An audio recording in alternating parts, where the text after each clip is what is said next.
estrutura em situação de incêndio, que é o que eu e a professora Carla pesquisamos lá na Universidade de Campinas.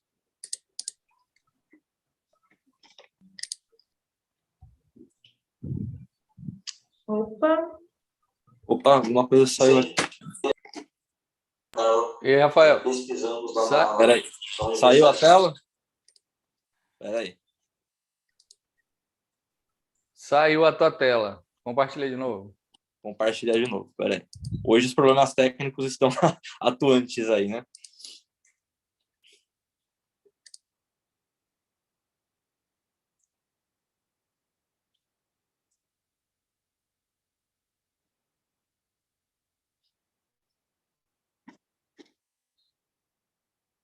Um minutinho que tá. Foi o Zoom que se conectou. Estou conectando novamente. Peraí, por favor.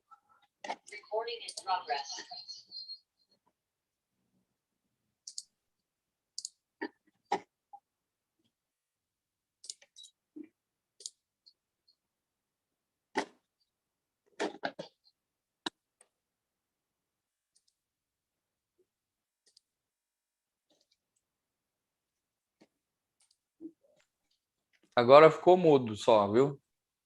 Mas já tá. Parece que você começou a gravar agora, Márcio? Só uma informação. Sim. Parece que foi por isso que caiu. Acho que na hora que começou a gravar. Sim, eu transmiti no YouTube. Entendeu? Ah, tá. Foi por isso. Apareceu uma informação aqui. Foi isso. Tá, foi isso. Então vamos lá, vamos voltar aqui. Acho que agora foi de novo, né? Sim, tá normal agora. Maravilha.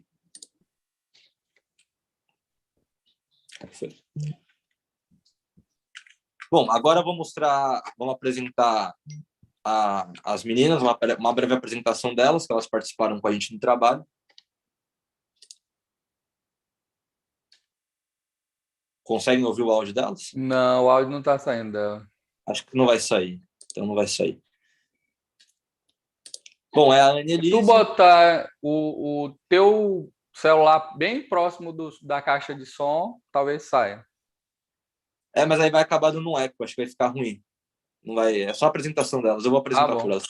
Tá? Depois a gente compartilha no site da SFPE. Perfeito.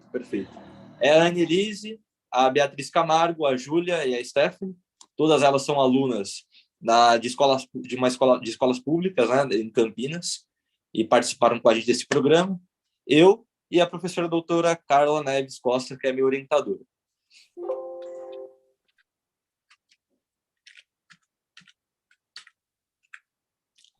Bom, primeiro vamos entender o que é um breve histórico aí, entender o que é alvenaria estrutural, né? A alvenaria estrutural é quando a gente já usa o elemento que serviria de vedação para suportar as tensões da estrutura, o peso próprio, as tensões atuantes, né? Então, a própria vedação também já é o elemento estrutural. No nosso caso, a gente usa bloco de concreto, mas ela pode ser tanto bloco de concreto ou cerâmico. Vamos falar um pouco da resistência, né? O que a alvenaria estrutural deve resistir? A principal carga atuante na alvenaria estrutural é a compressão, né? Então, nós temos dois elementos diferentes, que são os blocos e a argamassa, quando a alvenaria ela não armada, né? Que é o nosso caso de estudo, que é a alvenaria estrutural não armada. Então, nós temos lá um conjunto de bloco e argamassa, quando eles são unidos, formam um único elemento, que vai resistir à compressão. Nós temos cargas lateral de flexão, né, principalmente aí da ação do vento, tá? Cisalhamento no plano. Esse cisalhamento no plano seria o escorregamento entre a junta do assentamento da argamassa e o bloco, tá? O que acontece? O cisalhamento ele acontece principalmente por causa das cargas de compressão. Quando a gente tem uma compressão na alvenaria estrutural, essa carga de compressão ela tende a se concentrar nas extremidades da parede, né? E essa concentração de cargas nas extremidades, de tensões nas extremidades, acaba gerando esse cisalhamento, essa tendência ao descolamento do bloco com a argamassa, né? E o cisalhamento normal, que seria a ruptura no outro sentido também do bloco com a argamassa, causada pela compressão e pela carga lateral de flexão, tá? Então, basicamente, são essas as tensões atuantes aí na nossa alvenaria estrutural.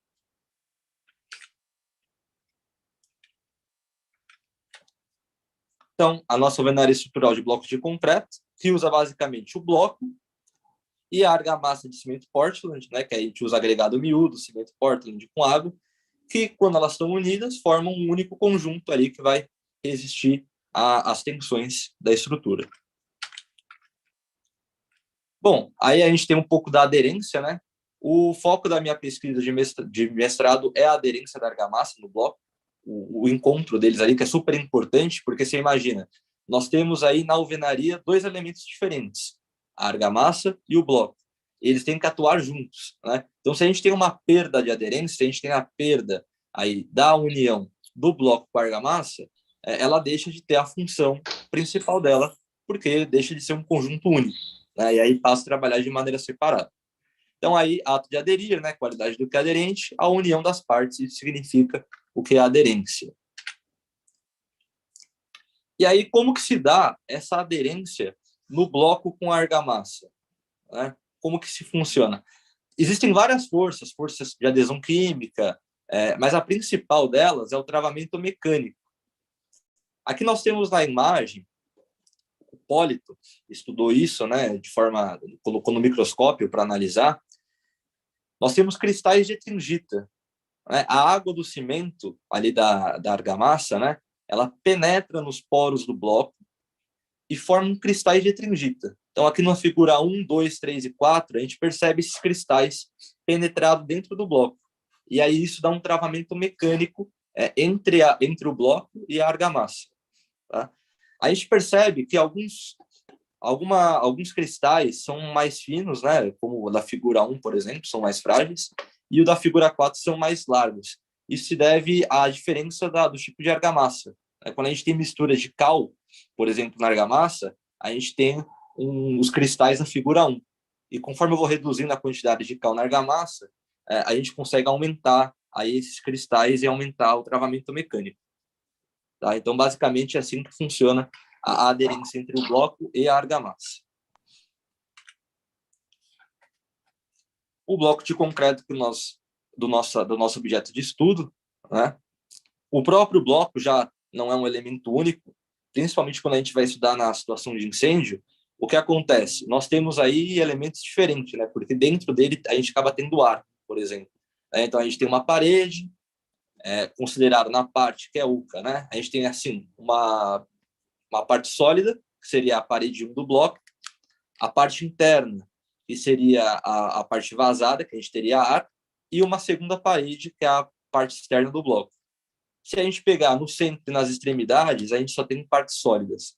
Então, isso é importante aí na hora de fazer análise de incêndio, porque existem diferenças e podem gerar aí fluxos de calor diferentes.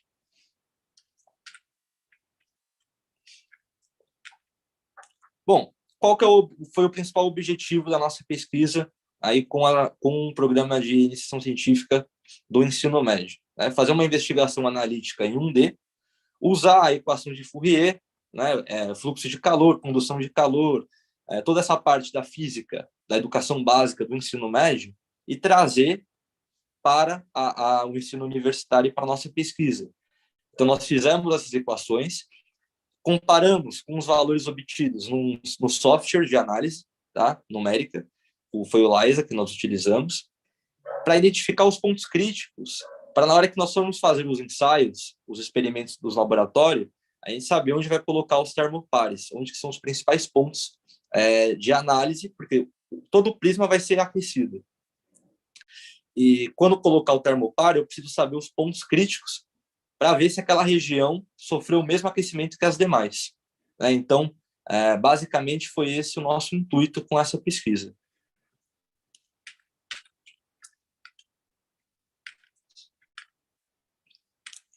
Bom, quando a gente tem uma situação de incêndio na alvenaria estrutural, né, o que a gente pode ter aí de problemas de termos de estrutura, a segurança da estrutura, para que dê tempo das pessoas saírem antes de acontecer a ruína, né? Que principalmente a gente tem que se preocupar com a vida das pessoas na situação de incêndio. A gente pode ter uma ruptura do próprio bloco, né?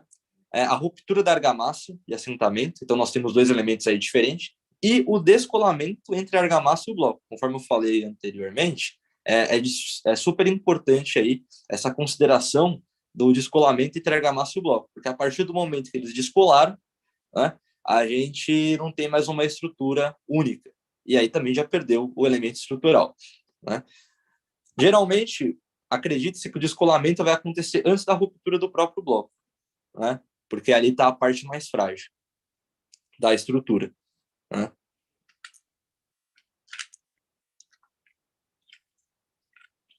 Bom, aí a importância da física, né, do ensino básico e para uma análise experimental no ensino superior. É interessante a gente analisar esse trabalho, porque a gente consegue ver que nós conseguimos trazer o ensino básico, mostrar aplicações reais na engenharia, e principalmente na área de incêndio. Aqui tem um breve vídeo que uma das alunas executou para explicar um pouco sobre o método científico. Tá? Então vamos assistir, acho que isso aqui não precisa de áudio.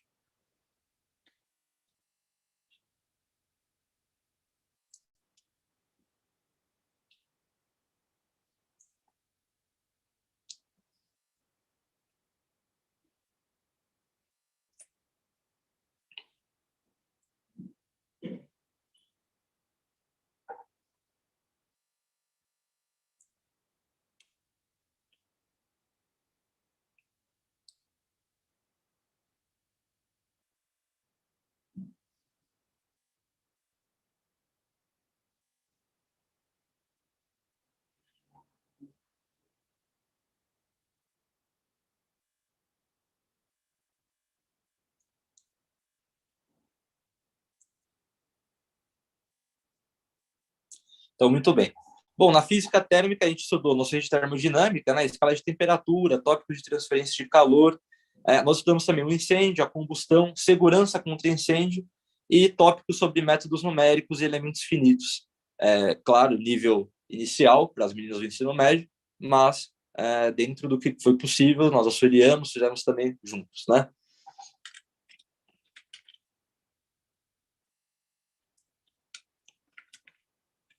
Bom, aqui é um pouco uma demonstração do que nós fizemos, né? Nós temos aí a condução de calor e os elementos, variação de temperatura, variação de espessura e área, né? Com todas essas informações dos elementos, bloco, argamassa e ar. Aplicamos as equações da física, né? Equação de Fourier, para chegar a uma análise das equações junto com a análise computacional e comparar esses valores e essas informações.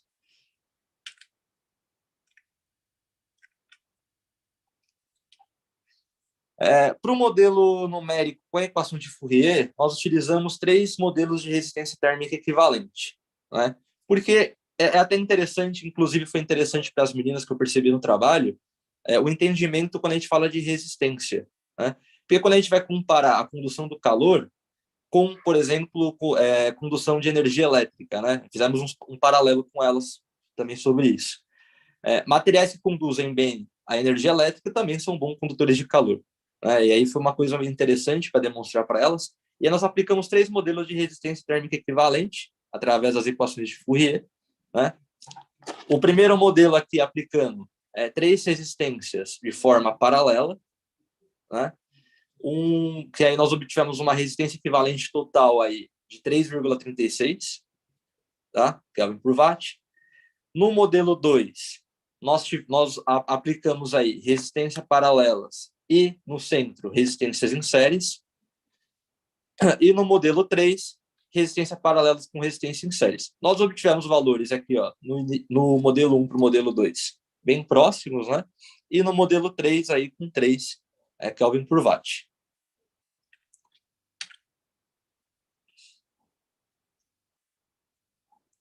Aqui é um gráfico para demonstrar, né, o fluxo da condução do calor.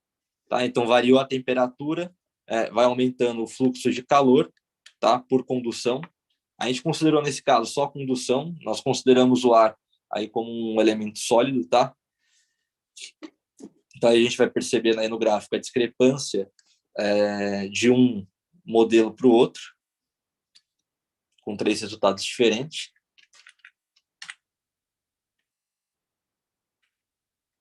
E aí nós chegamos na análise numérica computacional 2D.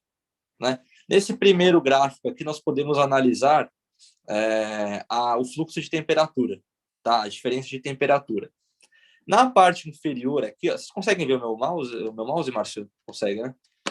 Na parte inferior, nós temos a argamassa, tá? Então, aqui seria a junta da argamassa, né? E aqui na parte superior, o bloco. O que a gente pode perceber? Primeiro, nós, na alvenaria estrutural, ou na alvenaria de blocos de concreto, nós temos materiais diferentes. Né? Materiais diferentes têm propriedades diferentes. Então, o que acontece? Na distribuição de temperatura, ela não ficou bem distribuída. Nós temos aqui na parte interna, ó, principalmente nas extremidades, aqui, ó, fluxos diferenciados, né, de temperatura. E quando a gente analisa a diferença de temperatura para o fluxo de calor, nós percebemos por que acontece isso. Ó. Região interna, materiais diferentes, né? Então, para que é importante a gente desenvolver isso? Quando for para o laboratório para fazer a análise experimental, nós sabemos onde colocar os termopares, pontos críticos de termopares, na argamassa, nas extremidades, né? Para garantir o quê? Que durante a análise a gente não tenha discrepâncias de resultados técnicos.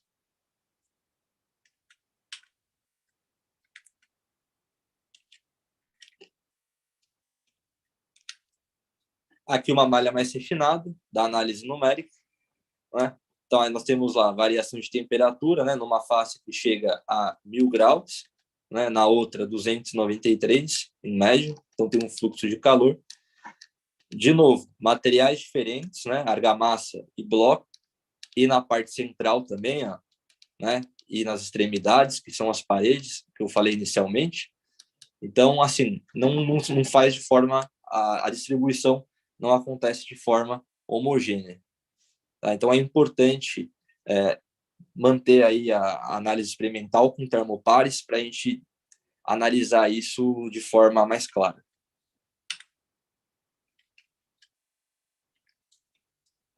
Bom, e o que a gente concluiu aí dessa pesquisa, né?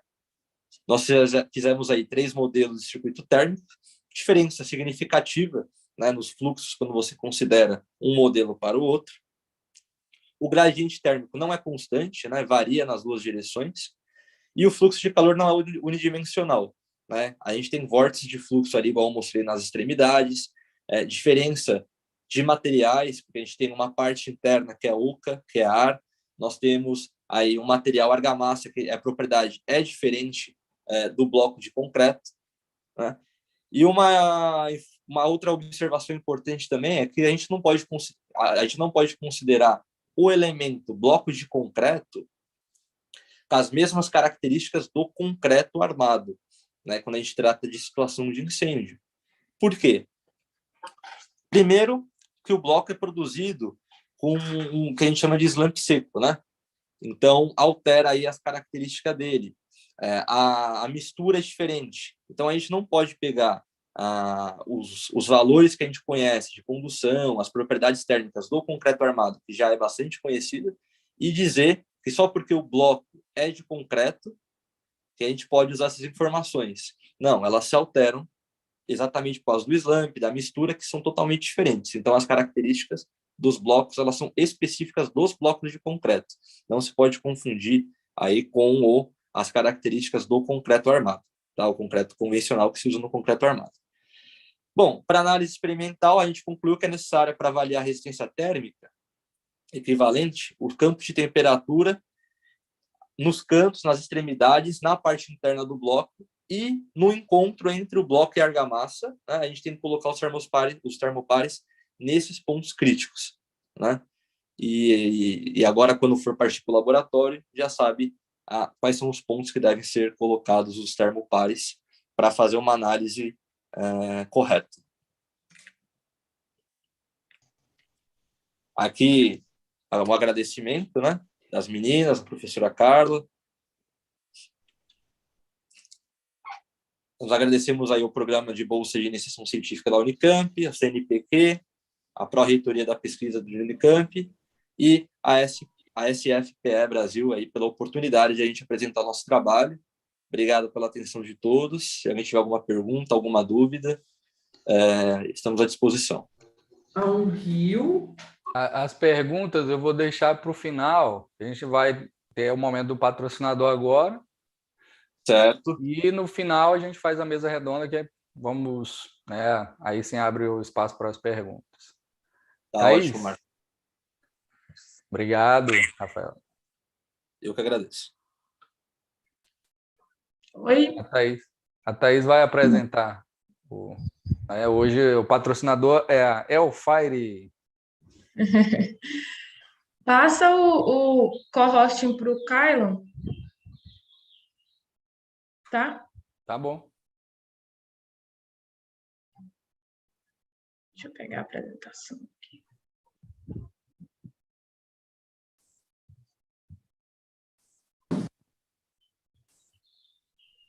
Com C.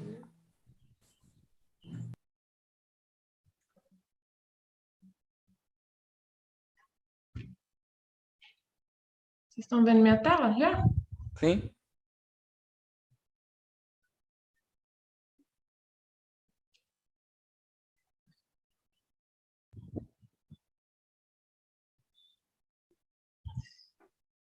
Bom dia, pessoal. A câmera. Para vocês me conhecerem. Bom dia, pessoal. Meu nome é Thaís. Eu sou engenheira civil, especialista em segurança contra incêndio na Elfire. Contando um pouquinho da minha história, eu comecei na área de segurança contra incêndio justamente na Elfire, não tinha trabalhado com incêndio ainda, e Márcio, tira o hosting que fica aparecendo, tira o meu que fica aparecendo o pessoal que está entrando, fica atrapalhando aqui na apresentação. Eu não sei tirar não, como é?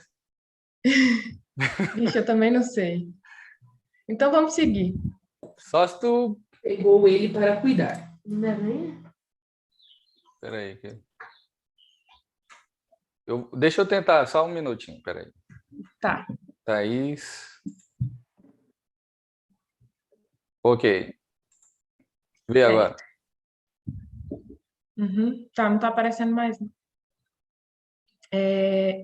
Então, pessoal, eu comecei realmente na Elfire, né? Quando eu entrei, eu estava começando engenharia civil, então não tinha nenhum viés assim para a área, não tinha nenhum entendimento, nem da escassez de profissionais, nem das oportunidades da área.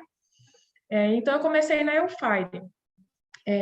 Um diferencial da Elfire é justamente essa questão de formação de profissionais. A Elfire é uma empresa que tem uma missão muito grande, um compromisso muito grande em fomentar a segurança contra incêndio no Brasil. Eu acho que a gente, independente de fins lucrativos, a nossa maior missão é realmente promover a segurança contra incêndio, ajudar aquele empresário, aquele pequeno empresário, grande empresário, a manter a sua empresa, os seus colaboradores, o próprio empresário também, né, que geralmente está dentro das empresas, seguro, e promover uma mudança na sociedade, né, uma conscientização. Então, essa é a grande missão e visão da Elfire. E isso tudo é subsidiado por pessoas.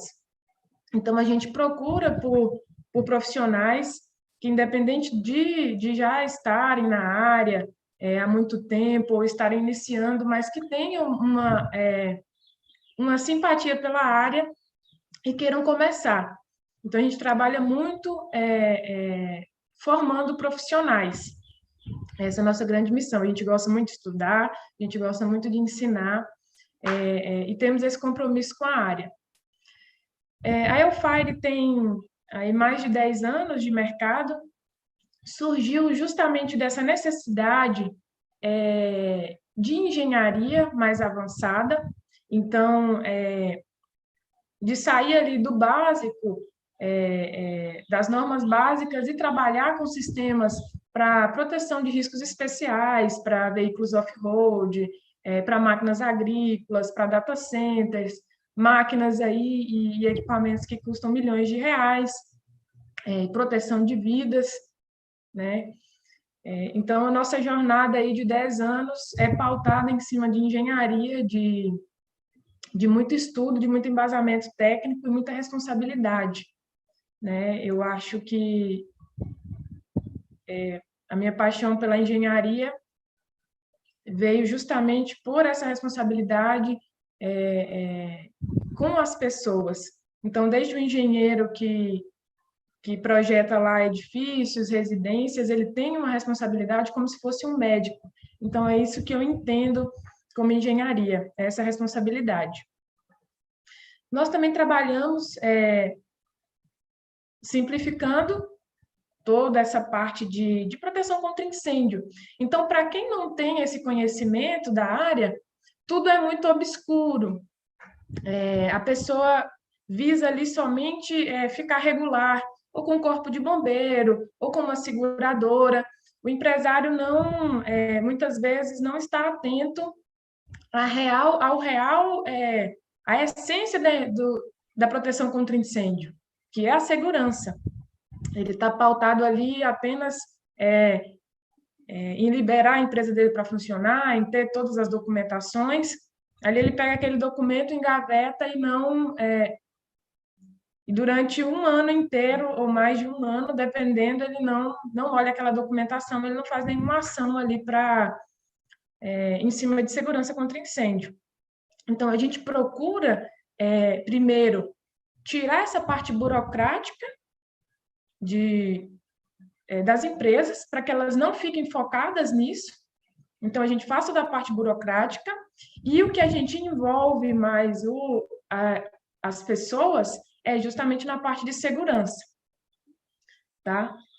Todos os nossos projetos são desenvolvidos com base em normas técnicas vigentes, nacionais e internacionais, estudos também. A gente já trabalha aí com um projeto baseado em desempenho há muito tempo, né? Desde o início, a gente já tinha esse conhecimento e já entendia que a norma, muitas vezes, não cobre situações até corriqueiras dentro do cenário nacional, e a gente tem realmente que aplicar o nosso conhecimento para promover soluções. É uma empresa internacional especializada em engenharia de incêndios. Nós temos, então, aqui no Brasil, nós estamos... Ficou mudo o teu áudio aí. Eu fui mutar outra apareceu pessoa e aqui muta. Estou falando demais? Não. Então, até me perdi. Estamos situados aqui no Brasil, ali na região de São Paulo e também aqui na região norte, no Pará.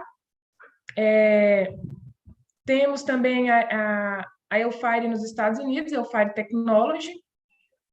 Estamos inseridos no cenário internacional e temos acesso, né, a essas informações. A gente busca essas informações internacionais e traz aqui para o cenário brasileiro. Com isso, a gente tem condição de trabalhar com riscos especiais, e não só com as proteções básicas. Então, a gente já elaborou aí mais de 500 projetos na área de incêndios,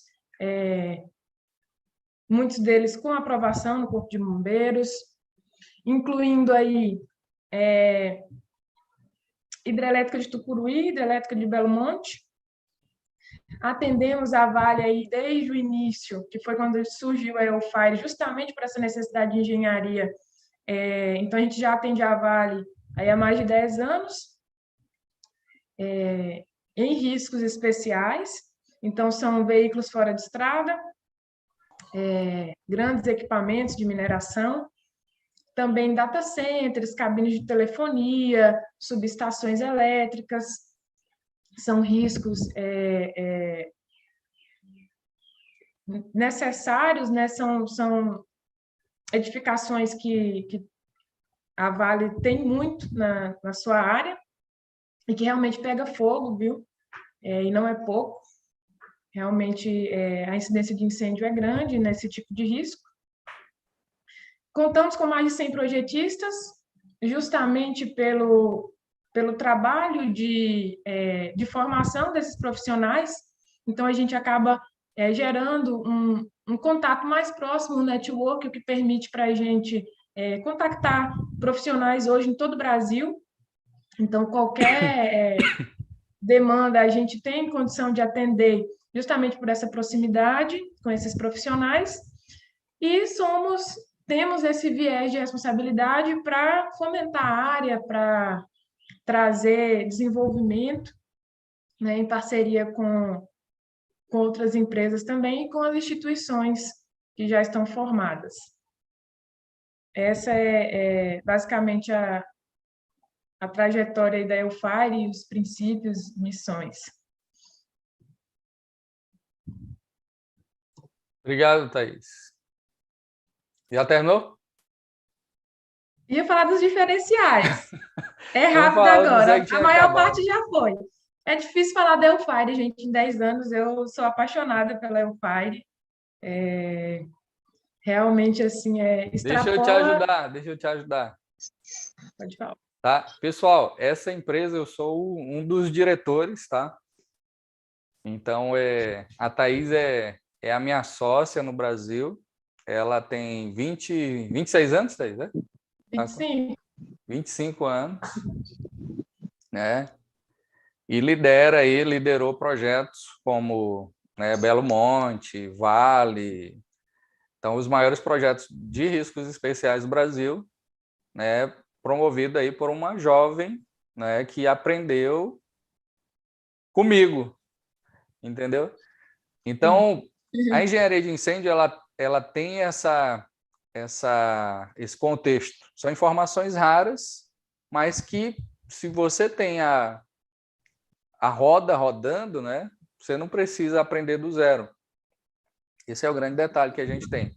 São informações aí que ainda é dentro de reserva de mercado, né? Nós não temos cursos no Brasil que ensina ainda nesse nível, mas a ideia da SFPE é trazer esse networking e cursos também, tá? E tu consegue abrir o site da EUFIRE? Consigo. Abre aí para gente que e aí nós somos um grupo empresarial aí né, familiar, 36 anos a empresa começou. E eu tenho 36 anos também, é uma coincidência, né? Quando eu nasci, a empresa nasceu. E trabalhávamos só com extintores de incêndio por uns 15 anos. E depois que eu abri a unidade de negócio de engenharia de incêndio na nossa empresa. Então, a gente, né, começamos com projetos. E de projeto, fomos para supressão de incêndios. Bota em português. Está em inglês. Bandeirinha do Brasil. Isso. Bota projetos. Pode ser. Então, aqui nós temos os 3 níveis da área. Nível básico, que seriam todas as proteções, né? 25 proteções por estado, vezes 27 estado, vezes atualização da norma. Nível básico. Nível intermediário, supressão de incêndios, são cerca de 15 sistemas de supressão de incêndios. Tá? Novec, FM200, Clean Agents, agentes limpos, aerosol, FirePro, Starex, Water Mist, sistemas à base de água, Water Mist, Water Spray, sistemas de pó químico, sistema de CO2. Então, todos os sistemas de supressão de incêndios, né? A gente trabalha na base, 20 anos atrás a gente já trabalhava com esses sistemas e protegendo aí as grandes empresas no mundo, tá? Então, hoje, eu estou aqui nos Estados Unidos pegando mais informação, tá? Uma das coisas que a SFPE já fez foi uma parceria com a FSSA. que é a Fire Suppression Systems Association. Então, Associação Internacional de Supressão de Incêndios. Então, é o que a gente está trazendo também, porque esse aqui é o nível intermediário da área. Nós falamos que o nível intermediário da área seria supressão de incêndios e normatização internacional. Então, um sistema de detecção e alarme ou de sprinkler, que ele teria uma aprovação por FM Global ou WELL, tá? Que são os maiores laboratórios de incêndios do mundo. Tira o microfone, pessoal.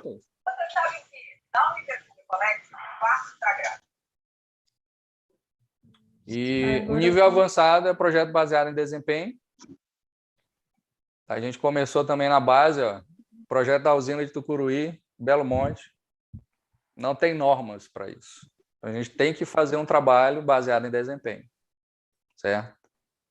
E é onde está agora, né, o movimento que está sendo muito falado sobre isso.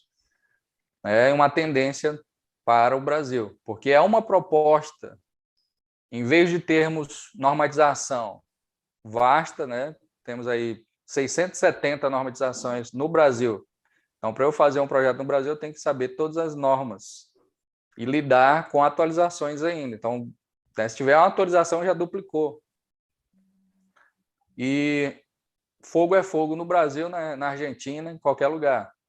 Então, eu preciso entender o fogo, proteger com ciência, certo? Tá? Então, essa é a proposta para diminuição de normatização e melhoria, porque você está lidando com o que você realmente entende, com objetivos quantificáveis de proteção. Tá? É isso. Então, quer falar mais alguma coisa, Thaís? Então, aproveitei e te cortei aí. Eu posso deixar os contatos? Claro. Acho que lá embaixo vai ter, né? Eu vou deixar os contatos, eu vou jogar aí no chat as redes sociais e os contatos, tá Ó, bom? bem, uma coisa também do site, pessoal, tá online, ó. Se você clica no online, você fala já com um dos especialistas engenheiros da empresa, entendeu? Ao vivo, tá no chat aqui, certo? Tem um WhatsApp também, né? Então, estamos totalmente disponíveis para que incêndios não se tornem catástrofes, tá? Então, e não cobramos tão alto o valor da gente. Então, vale a pena fazer um orçamento, né? E, com certeza, vai ajudar. Beleza, então vamos para a mesa redonda agora. Consegue tirar o compartilhamento aí para gente?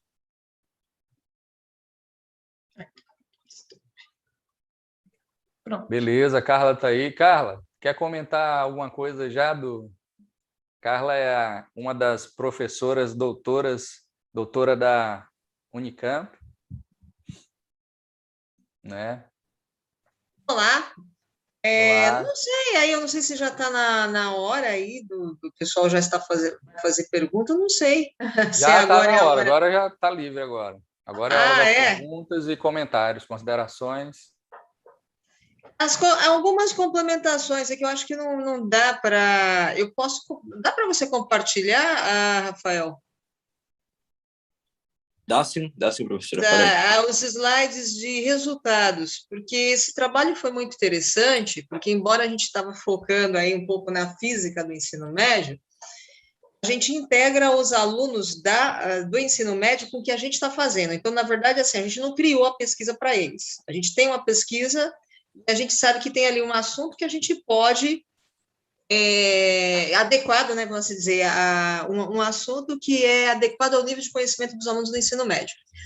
Isso, pode deixar aí. Esses modelos de resistência térmica, isso é usado atualmente para fazer avaliação de desempenho de conforto térmico de alvenaria. Então, assim, embora essas simplificações são usadas e funcionam, né? E quando a gente vai aí trabalhar isso com resultados, né, estudando aí as partes teóricas, eles sempre falam, mas Dependendo de como você faz a composição aqui, né? Porque vocês estão vendo aí que tem o ar, ele entra como um material, as paredes aí do bloco entra com uma outra composição, dependendo de como você faz a composição, vai criar um circuito térmico majoritariamente paralelo e majoritariamente ou majoritariamente em série. E isso a temperatura ambiente com gradientes térmicos. A gente usa aí, gradiente térmico alto em temperatura ambiente, gente, é no máximo 50 graus. É que aquela variação térmica que lá fora está 50 graus Celsius, que é calor, o sol queimando, né? E dentro tem que manter ali o ambiente confortável. Isso se usa. Tem, inclusive, a norma brasileira para isso, e que até mostra como é que você faz esse cálculo. Me chamou a atenção, né? Nem precisava colocar isso na norma. Isso já vem até da física do ensino médio. Só que quando a gente vai aplicar isso para altas temperaturas, que é incêndio, você vai ter, em 20 minutos, você tem aí 20, 40 graus na face não exposta, que chega, né? Na face exposta, chega o quê? A 500, 600, 700 graus. Então, aí a gente percebe, né, que a variação térmica do gradiente é grande. Quando começa a ter gradientes térmicos grandes, os valores de resistência térmica, eles não são aí similares. Aí a gente começou a perceber, né, que você não pode usar isso, né, essa propriedade, né, criar resistência térmica equivalente para calcular fluxo de calor, para estimar fluxo de calor. Aí o fluxo de calor aí por condução é aquele que a alvenaria tem que reter, porque a alvenaria estrutural ela também tem a função de compartimentação. Então, assim, não é só, embora a gente foca só aí para a pesquisa do Rafael está focando só a parte estrutural, a gente tem que pensar nisso. E aí, quando a gente vai para a modelagem numérica, passa o próximo, Rafael.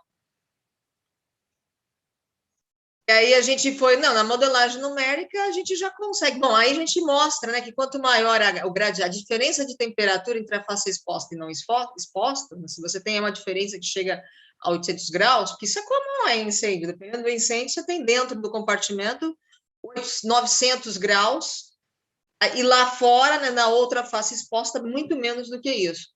Essa resistência térmica, as diferenças impactam na hora que vai aferir, aí, avaliar a produção, né, o fluxo de calor de produção. Próximo, Rafael. E também na hora que a gente foi fazer a modelagem numérica, isso aí está com erro de modelagem, né? Porque agora, dentro aí da área de engenharia, né, eu tenho, por exemplo, um aluno de iniciação científica que assim, quase ele acabou de graduação, quase que ele acabou com a pesquisa dele. Ele acha que, como ele sabe usar o computador e o software, tudo que está no manual do software ele usa sem critério. Assim, ele não questiona. Então, aqui já começa por um erro, tá? Que é induzido por a gente achar que o fluxo de calor é unidirecional, e né? Uma face está exposta, a outra não, a parede é muito grande, e aí a gente já direciona na hora que vai discretizar aí o domínio, né? É fluxo unidirecional, então você prioriza aí a divisão do domínio, né, na vertical, né? Você vê que tem bastante aí barras verticais, na divisão vertical. E o que aconteceu? Está errado. Por quê? A gente acabou separando, né, essa parte interna, que é o mesmo concreto do bloco de concreto. Então, não era para o fluxo de calor estar passando direto, que é o laranjinha aí no meio, né? Isso está com erro. E a gente já mostra que se alguém for tentar fazer uma avaliação por desempenho numérica, a gente já começou a ver vários desafios de falta de dados no Brasil. Primeiro que a gente acabou aqui usando dado de concreto, que o Rafael falou aí, a gente não tem dados de propriedades térmicas adequadas para concreto de blocos, são diferentes, e se a gente for a trabalhar com os dados do concreto massa, a gente vai penalizar muito aí os resultados. A gente vai acabar não sabendo aproveitar, não mostrando que o lado bom do concreto de blocos. Ele é diferente do concreto comum, porque os agregados, tem menos agregados, tem mais argamassa, então ele é mais poroso. Então, o que acontece? A condutividade, a gente já indica, né, que ela é mais baixa do que a do concreto. Então, e quando a gente vai fazer análise estrutural, sempre a gente pensa em projeto da pior situação. Coloca, então, a condutividade, as propriedades do concreto, que está tudo bem. Mas não é bem assim, porque se você está fazendo um projeto por desempenho, você não vai para os extremos da pior situação. Você quer exatamente o desempenho realista mesmo daquele bloco, né? Daquela estrutura. Aí a gente percebe um erro de modelagem, induzida por achar que é fluxo unidirecional dentro do bloco. Próximo, Rafael. Aí, quando faz um refinamento melhor, né, que aí a gente já percebe, aí já faz um gradeamento, em vez de ficar fazendo aquela, priorizando, facilitando, fazendo gradeamento já, para pegar só o fluxo unidirecional, aí a gente começa a ver que dentro do bloco não é unidirecional. Essa presença do ar aí nos furos, ela altera tanto o campo de temperaturas como o fluxo. Só que a gente não consegue, isso ainda está, isso foi para uma análise 2D, é a realidade? Não, não é a realidade. Porque aqui eu estou fazendo só o bloco, e consideramos aqui só a argamassa, assentamento, junta vertical. E se for analisar a junta horizontal, seria, na verdade, toda a forma do bloco, toda a forma sólida, mais os furos, ia dar outro valor. E a gente já teve essas simplificações que a gente usa em modelagem, funciona adequado? Para uma situação real, não. Aqui teria que fazer uma modelagem 3D. Por quê? Para poder pegar esse efeito nessa... Como é que é a transferência de calor realista na argamassa? Por quê? Porque é um bloco em cima do outro. E, além disso, essas câmeras, esses furos, os blocos são encaixados um em cima do outro, de forma que os furos coincidem. Então, na verdade, a gente tem aí túneis. A gente for olhar túneis de ar verticais dentro da alvenaria. Isso também acaba tendo contribuição positiva para melhorar o desempenho ao isolamento e estanqueidade. Isso você não pega. Você faz essas modelagens simplistas, né? Tem que ser 3D, e na hora que a gente foi considerar o ar, o que a gente considera? Não temos esses dados apropriados a câmeras de alvenaria. A gente tem na literatura, a gente tem propriedades térmicas do ar em função da pressão, porque o ar ele é um material compressível, se aumenta a temperatura, ele passa a ter pressão interna, isso interfere também nas próprias propriedades térmicas, e a gente não sabe nem isso dentro da alvenaria. Então, isso é até um exemplo, assim, como que a gente tiraria partido, né, de uma modelagem para um projeto por desempenho? Falta dados. Aí tem que ir para a área experimental mesmo, não só dados de materiais, como até mesmo como é que funciona mesmo aí a temperatura. Mesmo assim, numa situação real, o fluxo de calor, ele muda ao longo da altura da parede, porque o calor se concentra mais na parte superior. Então, como é que fica, né, na parte inferior? E a tendência nossa é dizer, mas a parte inferior, ela é a gente vai pela pior situação, né? Que é a parte superior. Aí eu respondo, mas é a alvenaria estrutural que tem dutos de ar verticais. Eles estão aquecidos, eles vão se movimentar dentro da alvenaria. Então, isso vai mudar essa forma aí de condutividade térmica do conjunto e transferência de calor do conjunto. Então, próximo slide, Rafael. Então, assim, uma coisa simples, na verdade, a gente não esperava que isso fosse dar, assim, mostrar para a gente o quanto que a gente está precisando de dados realistas nossos. Tá? Porque não adianta a gente importar dados de fora do Brasil, a gente tem que ter os nossos. Propriedades térmicas dos materiais, e até a questão aí do ar, né? Se for fazer modelagem numérica, não convém usar aí o que a gente tem na literatura voltado para a área de mecânica. A gente não conhece a pressão interna do ar aí numa situação de incêndio. Isso tudo vai ter que ser medido em ensaio. Isso daí é uma coisa que eu acho que talvez, às vezes, as pessoas pensam, vamos fazer a estrutura, como é que funciona a estrutura? E é um caso em que a alvenaria ela vai servir de elemento estrutural e elemento de compartimentação. Então, aí também, se houver, o objetivo da pesquisa do Rafael é medir a resistência à adesão, porque mais a resistência à adesão, se perder a adesão entre argamassa e bloco, pode até a estrutura fique em pé, só que também a gente acaba quebrando a compartimentação. Porque se você promove aí um descolamento, você pode ter aí, nas frestas, né, que se formam horizontais ou verticais, os dois, né, passagem de calor. Então, assim, foi um exemplo simples que a gente usou, trazendo o pessoal do ensino médio, né, para mostrar para eles que a gente usa aplicação de física, mas que deu muito, a gente aprendeu muito mais do que os alunos, eu acho, tá? Porque a gente viu assim o quanto que a gente precisa avançar em pesquisas experimentais para dar suporte às modelagens computacionais.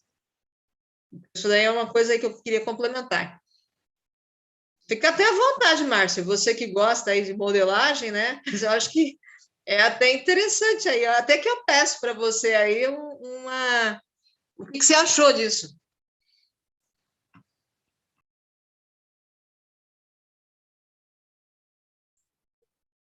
Alô? Estou ouvindo. Agora estava mutado. Não, é um trabalho para ser checado. A ideia da SFP é essa.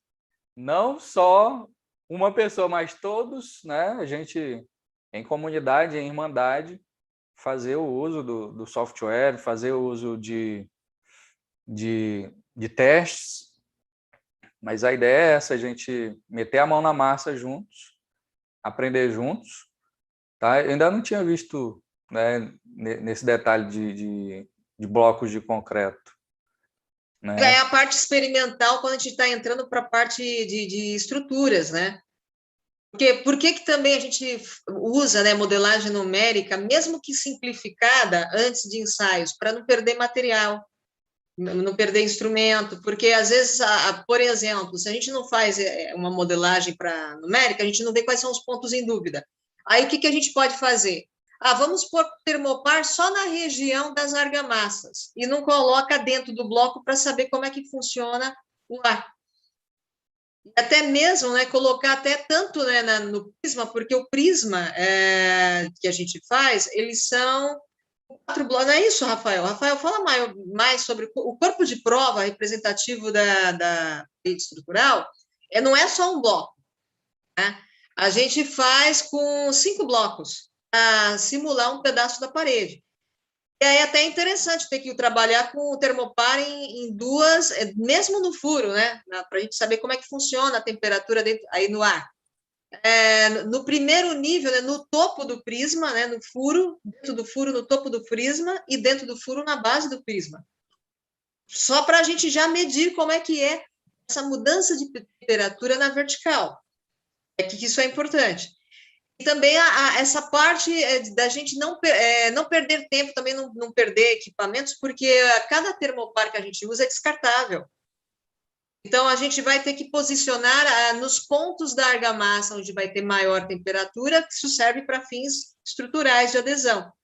E a gente fazer outras medições de temperatura, não, para quê? Para facilitar, fazer uma modelagem numérica mais realista, dar dados para a gente realistas, porque assim, o que a gente fez, como é uma coisa bem de ensino médio, né?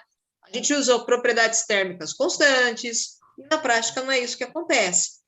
Então, a gente precisa sempre aí de uma análise experimental, pelo menos inicial, para dar suporte às modelagens numéricas. Criar, né, aquelas curvas, né, curvas de propriedades térmicas, para guiar a gente numa modelagem numérica.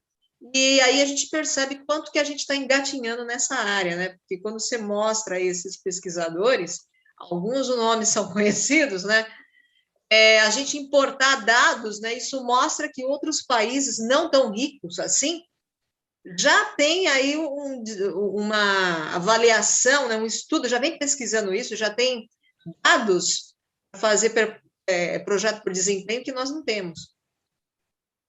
Isso daí é uma coisa aí aberta, a gente está engatinhando nessa área. Sim.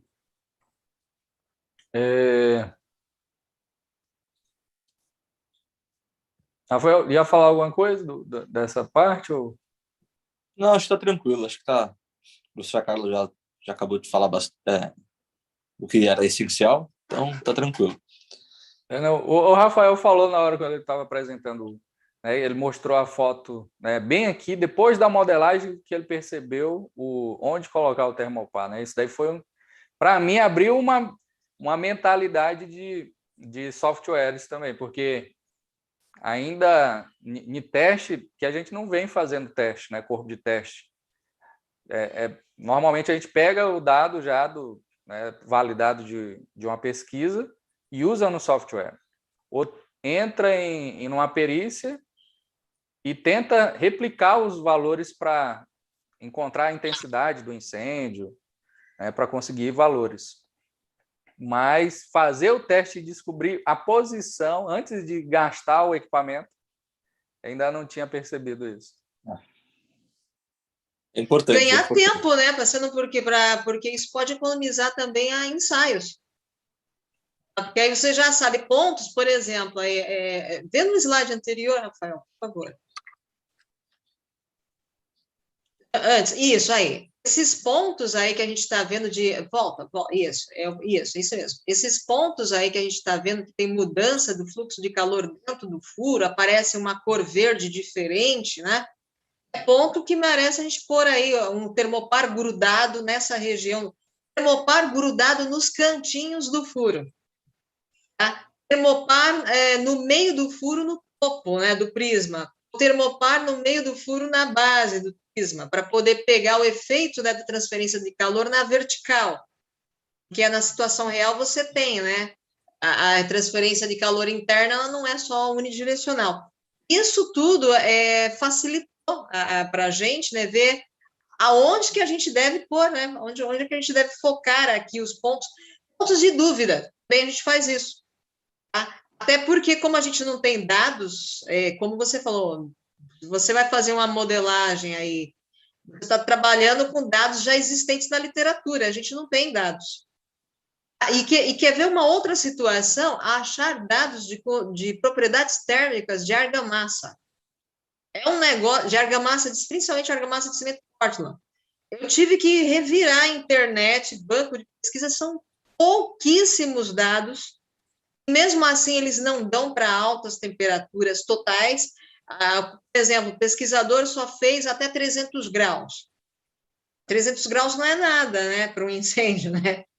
E quando então, acha, geralmente de fora, né? Não é de fora. Brasil, E normalmente ou material. então fizeram ensaios que deram propriedades térmicas dos materiais de revestimento. A gente tem dúvidas porque a argamassa que a gente está usando aí não é de revestimento. Então, mesmo que seja a mesma dosagem de argamassa de revestimento, se a argamassa ela é uma argamassa de junta, por exemplo, as das juntas horizontais, elas estão recebendo esforços, elas estão sendo compactadas, né? E a gente consegue até por ter conhecimento na área de materiais, argamassa e concreto é como se fosse esponja, eles têm poros.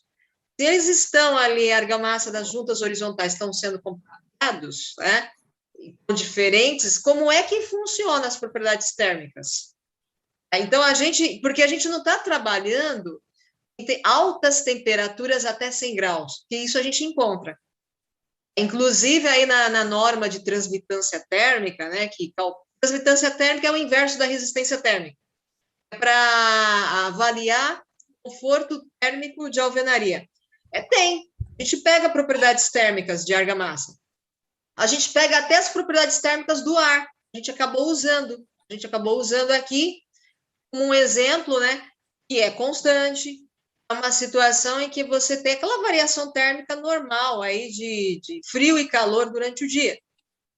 E só que quando você vai trabalhar em altas temperaturas é uma outra história. Então, a gente não sabe, tem alguns dados que a gente usa, mas a gente não sabe o quanto eles vão impactar, por exemplo, se você vai fazer avaliação de isolamento térmico numérica. Pensa nisso, se você vai fazer uma avaliação de isolamento térmico, só que usando o virtual. Como é que você vai fazer? Aonde que você vai pegar aí a temperatura? Porque como são materiais diferentes, né? A temperatura no bloco é uma coisa, da argamassa é outra, na face não exposta, né? Qual deles? Será que a gente pode usar o que a própria norma brasileira e a norma estrangeira também fala, né? Normas de ensaio experimental, quando você vai fazer a medição do isolamento térmico, ela fala que você pode pegar, são 2 critérios que você tem que usar. Os incrementos de temperatura não pode ser maior que 140 graus Celsius e você tem que tirar uma média de pontos. Porque quando você faz ensaio, você não tem temperatura uniforme da parede. Por mais que o forno, os queimadores estejam uniformemente distribuídos, você não tem isso totalmente igual. Você não vai ter 5 termopares, eles dando em 5 pontos diferentes, espalhados na parede, dando a mesma temperatura. Vai ter lá uma diferença de 10 graus, 15 graus, um em relação ao outro. E aí, como é que a gente faz? Isso é metodologia, é norma de metodologia de ensaio. Tem que tirar a média, então tirar a média de temperatura dos pontos. Essa média não pode ter um incremento superior a 140 graus, ou seja, entre a face exposta e não exposta. Do ponto que der a máxima temperatura, também ele não pode ter ali um nível de temperatura limite, que agora eu já me esqueci qual é. Isso é o critério que a gente usa para análise experimental. E com essas diferenças de materiais, como é que a gente faria isso na análise numérica? Uma avaliação de desempenho? Não sei. É uma pergunta, né? A gente pode fazer isso, né? Pega quantos pontos, né, você vai pegar na parede, né? Quantos pontos na argamassa e quantos pontos no bloco? Você tira a média, né? Você pode fazer isso, né? Porque a gente está fazendo aí um critério por desempenho, né? Então, isso também levantou dúvidas para a gente em relação a isso. E foi uma coisa assim, um exemplo simples, tá? Que como você pode ver, começou meio bem simples, tá? Começando com que a gente já usa a temperaturas de ambiente, usando aí essas simplificações aí da equação de Fourier. E aí a gente acabou abrindo os olhos para muita coisa. Então, não sei se você tinha parado para pensar um pouco sobre isso, Márcia. Você sempre está falando em ensaio computadorizado? Sim, é o teste, né? O nosso sonho é fazer teste sempre que possível. Exato, e aí eu fiquei pensando, e se a gente faz aí um ensaio virtual para medir, né, o isolamento, a estanqueidade a gente não consegue, porque estanqueidade já tem que pegar fissuração, abertura de fissuras, a gente não tem software para isso, mas isolamento a gente consegue. Como aqui é uma parede, não deixa de ser parede, né? Como é que a gente faria? Porque se a gente for pensar, é óbvio que aqui a temperatura na argamassa vai ser um pouquinho diferente da temperatura aqui na face não exposta, né? No bloco, porque são materiais diferentes. Então, se a gente vai sai do experimental, vai para o virtual, como é que a gente mede aí a isolamento térmico? A gente pode tirar a média, né? Pode tirar a média entre esses dois valores? No FDS, a gente tem 2 capítulos que eles vão falar. Uhum. Validação e verificação. São 2 coisas. Isso, exatamente. A verificação é a fórmula matemática, porque o software ele é uma abstração do comportamento da natureza. Então, imagina que a gente tem um comportamento da natureza. Criaram-se equações diferenciais para explicar. Então, eu volto para o comportamento da natureza numa abstração.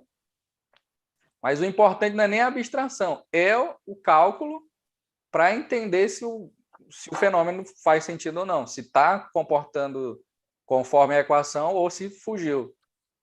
Mas são 2 capítulos que tem dedicados no manual do FDS. E, na realidade, ninguém lê manual Não, a gente lê sim. Software. A gente lê sim, e o pior é que eu tenho um outro orientado de iniciação científica que fez desgraça na iniciação científica, porque depois que ele seguiu o manual, ele achou que tinha que seguir o manual cegamente, sem questionar. inclusive adotando propriedades térmicas de materiais que estavam lá como exemplos, tá? Mas isso é o exemplo para ele mostrar como é que funciona. Eu quero saber o seguinte, aqui, olhando para o nosso país, por que você está adotando essa condutividade térmica do concreto se a nossa aqui é diferente? Aí ele falou, mas tá. Aí ele respondeu, está no manual. Não, não é isso. Não é bem isso. O manual, ele vai te ensinar a trabalhar bem o software, mas você tem que usar de maneira consciente, porque se você começa a colocar dados que não tem nada a ver com o que a gente tem aqui, né, com o seu material real, o material que você está analisando, vai fazer o cálculo certo com resultados que não servem a gente. A gente está tendo também esse outro lado. E não é só a iniciação científica. Eu percebo que na pós-graduação vem profissionais que têm, como estão acostumados a usar os softwares de cálculo estrutural, aí o TQS, Iberic, são softwares que foram projetados, programados para seguir as normas brasileiras. Então, eles fazem cálculo estrutural com base nos critérios da norma brasileira. Eles acham que, não, o resultado deu isso, o TQS deu esse valor, está correto. Não. Que dado foi que você introduziu? As pessoas hoje estão perdendo um pouquinho essa questão de questionamento. Estou começando a usar software como fosse calculadora, entendeu?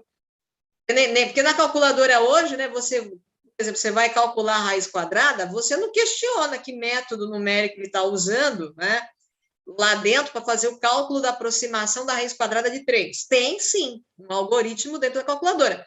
Só que como normalmente a gente está usando 2, 3, 4 casas decimais, a gente nem se preocupa com isso. Por isso que a gente nem comenta isso quando é calculadora, né? 2, 3 casas decimais, porque a gente sabe que vai estar perfeito. Mas quando você vai fazer cálculo, por exemplo, isso já entra já na matemática, aí, os puristas. Cálculo do número π, para fins aí, matemáticos. Primeiro que o π não tem um número, não é um número exato. Então, assim, se você vai fazer na calculadora, pode olhar, dependendo da calculadora, a última casa decimal, a penúltima casa decimal começa a dar valores diferentes. E aí, quando entra em métodos numéricos, precisão numérica, é hora que até os professores da área de matemática falam, você tem que começar a questionar também isso, né? A gente não precisa entrar nesse nível de preciosismo, né? Mas quando é propriedades térmicas, não é porque está lá no manual, e hoje eu percebo que os alunos estão assim. Se está no manual, eles não estão questionando, que ali foi um exemplo de aplicação que foi passado, é uma situação que o compartimento tem aquelas dimensões, a carga de incêndio, né, o incêndio T quadrado que você vai usar, né, a taxa de liberação de calor, você está considerando aquela taxa, aquela situação, eles não estão questionando isso. Pegando assim o manual, aí eu perguntei, mas que Carla, taxa de liberação de calor foi essa? No FDS, ele tá certo a questão do manual, entendi o teu pensamento de não seguir o manual. Mas não é assim, seguir o manual, sim, você até segue, você não está errado, mas é você seguir consciente, não é porque lá o cara deu um exemplo... Você tem razão, mas no meu pensamento, até para me explicar, o FDS é 1 em 100, então é um manual diferente. É um manual que ele está falando, eu estou até com ele aberto aqui, eu abri aqui, deixa eu mostrar até para aproveitar o momento. Pode até mostrar, porque essa parte, a parte do que está por trás do manual, a gente tem estudado, que é o mais importante, o conceito, né? Mas isso daí que eu estou falando, manual, as facilidades. Alguém lê, entendeu? Esse manual aqui, raramente alguém lê. Não, isso daí dentro da área acadêmica nós lemos. É o primeiro que a gente lê para saber qual é a validação. Do FDS? Aí eu posso te dizer assim, dentro da área acadêmica, não sei como que vocês estão trabalhando aí fora, mas dentro da área acadêmica... O manual do FDS. Eu mesmo ainda não li ele todo. Eu estou 8 anos ainda. Entendeu? Mas, a gente lê porque a gente tem que saber quais os dados experimentais que foram usados para validação, quais são os limites. A gente sabe que está tendo até, como é open source, está tendo implementação até de modelos de incêndio localizado, do legal. É raro flashover. Então, essa análise crítica nós temos a obrigação de fazer. O que eu vejo não é só em relação a esse software, há outros também.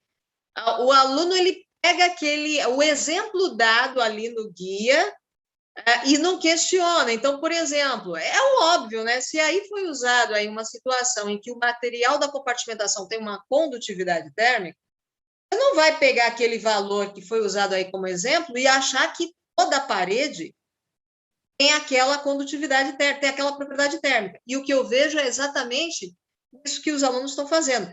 Não é só por ser FDS, não. Tá? Profissionais já vêm com isso com base no uso, na prática de softwares profissionais que foram feitos já seguindo a norma. Então, quer dizer, eles não questionam porque já está de acordo com a norma brasileira de projetos. Tudo bem, né? Isso é ruim, porque isso significa que a pessoa também faz o projeto sem muita consciência. A norma, ela é um guia, mas não significa que você vai segui-la sempre. Você tem que saber de onde é que vem as coisas. Então, aí o que acontece? Isso daí é algo extremamente importante que você está mostrando.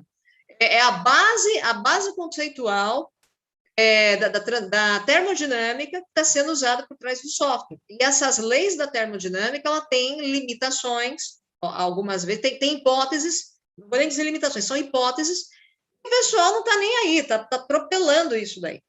Já vão achando, não, o exemplo funcionou e já faz o modelinho, faz a animaçãozinha, e aí eu já vim mostrando aí, só para a gente fazer um ensaio, você viu aí, numa brincadeira que a gente fez aí no Lisa, só para ajudar o Rafael a não perder material, você viu quanta coisa abriu os olhos da gente, até erro de modelagem numérica.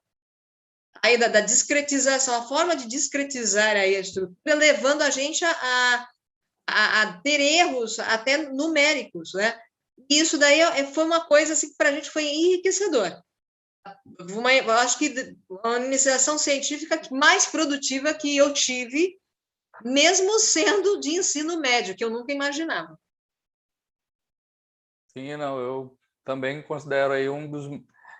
Não é um TCC, né, como você falou, mas tá melhor do que os TCCs aqui que a gente acompanhou de profundidade do assunto, tá?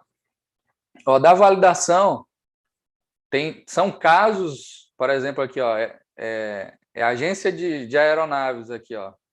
Então, tem um modelo do teste e o software, entendeu? Fazendo a comparação.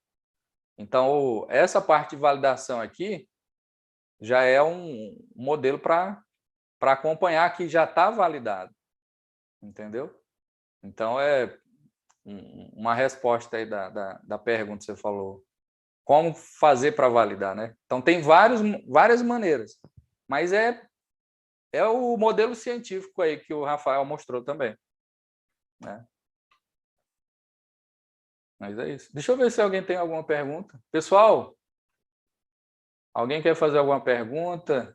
Tá? Deixa eu ver no chat aqui se teve alguma pergunta.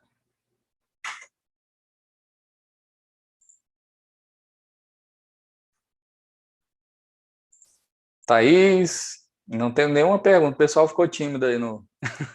Ficou profundo o conteúdo. Todo mundo tímido. Mas é isso, tá? Porque a estrutura, né? Se estão acostumados mais aí com projetos de proteção ativa, né? Então, a gente deu um exemplo aí de proteção passiva, né? Que é desempenho estrutural, aí só todo mundo abriu os olhos.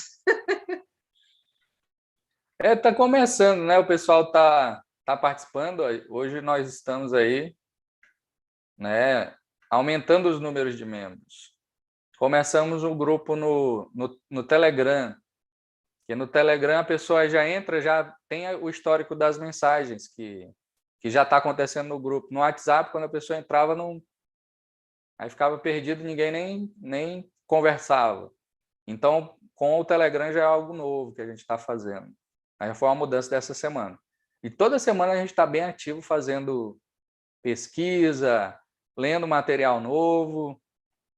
Essa semana saiu a reportagem da SFPE, do World Trade Center, né? E o que impactou o International Building Code. Então, bem legal. toda a reportagem foi de vários especialistas trazendo um artigo sobre as mudanças. A mudança em Nova York, a mudança no mundo, e aí até um artigozinho de 40 anos atrás da SFPE, sobre o International Building Code. Então, bem legal. Saiu a revista da NFPA também, nessa semana, ainda não vi, mas aí a gente vai jogar lá no grupo. E também, né, a revista passada foi do 40 anos do relatório de incêndios da NFPA. Então, todos os números, então eles têm a base de registro de eventos de incêndio. E imagina de 40 anos. Né? Então, e o estudo e comentado do que foi esses 40 anos, o que melhorou, o que ainda precisa melhorar. Então, a gente está discutindo isso nos grupos.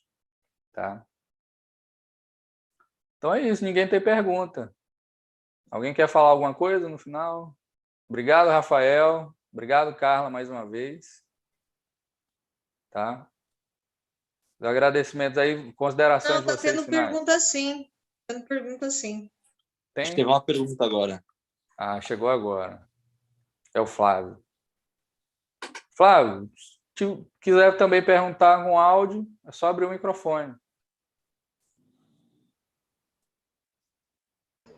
Bom dia. Bom dia. Então, a minha pergunta que eu escrevi lá, eu escrevi em 2 partes, deixa eu fazer por aqui. A gente sabe que muitas das vezes as indústrias, né, fábricas, etc., já estão construídas. Exemplo, eu trabalho em uma que é dentro de um complexo meio século. E naquela época ela foi construída naqueles tijolos tipo colonial, que não tem nenhum tipo de vazamento. Em questão de incêndio estrutural, esses tipos de tijolos que já estão nela, ele é mais eficiente, tem a mesma eficiência do que esses tijolos da atualidade que tem vazamento, ou não? Não sabemos. Tem que fazer pesquisa, porque a gente não tem dados de tijolos maciços da época colonial, tem que fazer ensaio.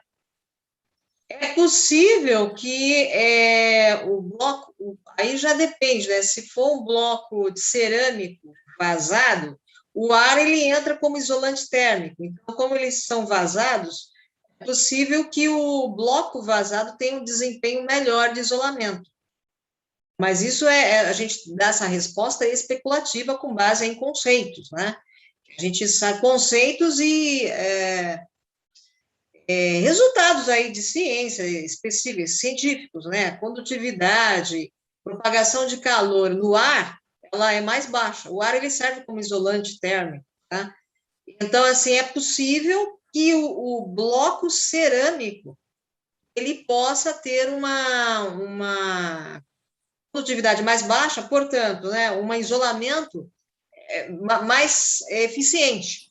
Mais eficiente que a gente diz o seguinte, né, ele consegue isolar por mais tempo, né, mas precisa fazer ensaio, porque a gente não tem para esses tijolos antigos. A tua pergunta é muito interessante, viu, porque a gente tem aí construções, embora não sejam de grande porte, de obras tombadas no Brasil. A gente tem aí construções de igrejas antigas que são tombadas pelo patrimônio histórico e precisa ter a avaliação, né? E é claro que o projeto de segurança contra incêndio delas, né, tem que ser ou por desempenho e análise de risco. Não tem como, mas aí teria que fazer, o correto é fazer um ensaio. Pegar lá um tijolo, né, uma amostra de tijolo, mandar para o pessoal da física a fazer ensaio para verificar isso. Até porque a gente não também tem, assim, por exemplo, condutividade térmica, calor específico em função da temperatura, a gente não tem para esse tipo de material. Maravilha. Obrigado. De nada. É isso, pessoal. Então, mais uma vez, obrigado, Carla. Obrigado, Rafael. Tá? Pessoal, quem ainda não se inscreveu, né, a gente facilitou ainda mais a inscrição na membresia, tá? E aí entra no grupo do Telegram, que é onde a gente vai trocar mais figurinhas lá. Ô, Márcio, queria fazer uma pergunta. Dá tempo? Diga, gente. Rafael, só queria entender porque, se eu entendi certo, né? Porque no canto, na quina do bloco, como você falou, é uma região de mais propícia a ter a ruptura, alguma falha, se eu entendi certo, né? Isso, nas extremidades da alvenaria, né? Na verdade. Porque quando a gente tem uma compressão na alvenaria, deixa eu tentar compartilhar aqui de novo. Posso compartilhar aqui, Márcio? Pode.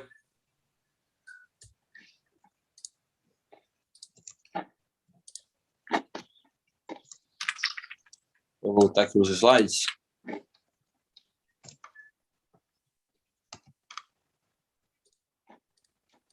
Isso é em termos de estrutura, não é nem em termos de incêndio, né? Que a gente fala, porque quando a gente tem uma compressão na alvenaria, a tendência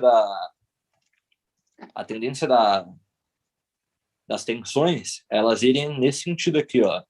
Desce e se distribui nas extremidades. Foi isso que foi citado. Tá? Então, a tendência da ruptura é sempre nas extremidades da alvenaria.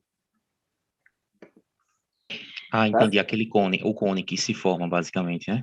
Exatamente, exatamente. Beleza. É isso, pessoal. Então, vou encerrar a transmissão. Obrigado mais uma vez, Carla, Rafael, pessoal aí Eu que agradeço. acompanhou. Obrigado. Até a próxima reunião daqui a 15 dias. Um abraço.